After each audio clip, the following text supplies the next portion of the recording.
வணக்கம். வசியின் வாசிப்புகளில் சிவகாமியின் சபதம் 2ஆம் பாகம். காஞ்சி முற்றுகை.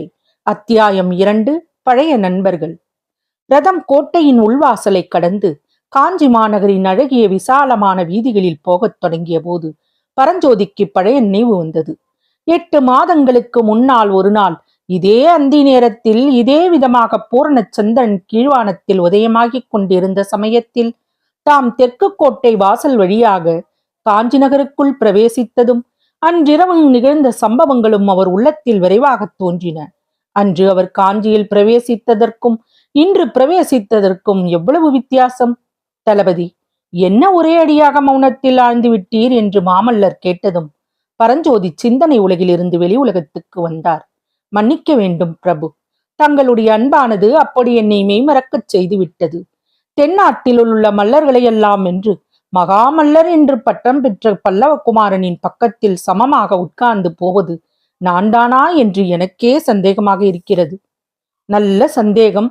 உமக்கு பக்கத்தில் உட்கார்ந்து செல்வது எனக்கல்லவா கௌரவம்.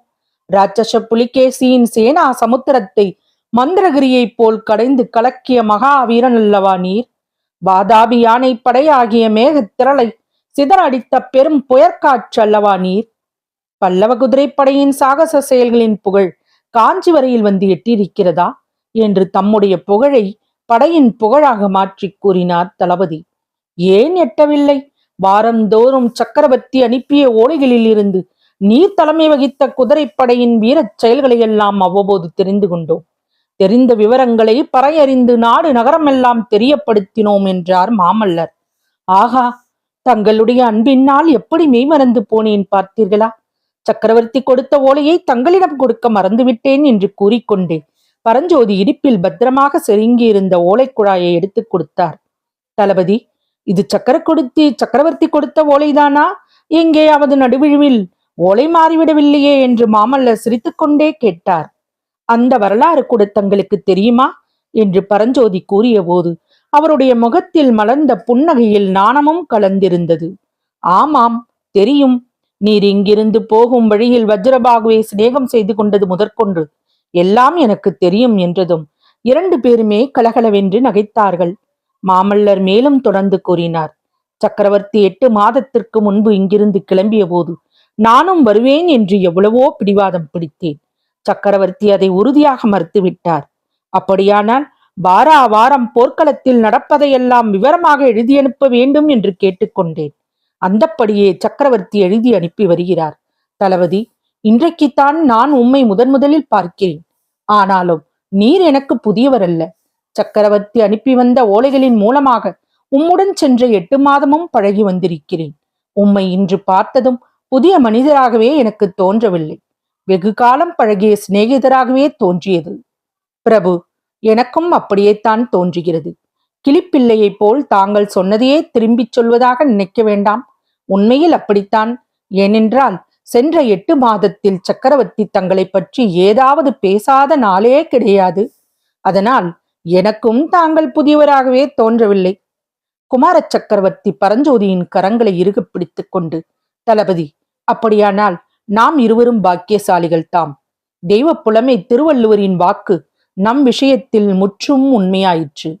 புணர்ச்சி பழகுதல் வேண்டா, உணர்ச்சிதான் நட்பாங் கிழமை தரும் என்று தமிழ்மறை சொல்லுகிறதல்லவா? சாதாரணமாக ஒருவரையொருவர் அடிக்கடி சந்தித்து கலந்து பழகுவதனால் நட்பு உண்டாகி வளர்கிறது. ஆனால் 2 பேருக்குள் ஒத்த உணர்ச்சி இருக்கும் பட்சத்தில் மேற்சொன்னவாறு கலந்து பழகுதல் இல்லாமலேயே நட்பாகிய தலை சிறந்த உறவு ஏற்பட்டுவிடும். திருக்குறள் ஆசிரியருக்கு பொய்யாமொழி புலவர் என்ற பட்டம் முற்றும் பொருத்தமானது என்று உற்சாகமாக கூறினார். அதற்கு பரஞ்சோதி, பல்லவ குமாரரே, மன்னிக்க வேண்டும். நான் கல்வி அறிவு என்பதே இல்லாதவன். பள்ளிக்கூடத்தின் நிழலில் கூட ஒதுங்காதவன். திருவள்ளுவரையும் அறியேன், அவருடைய திருக்குறளையும் அறியேன்.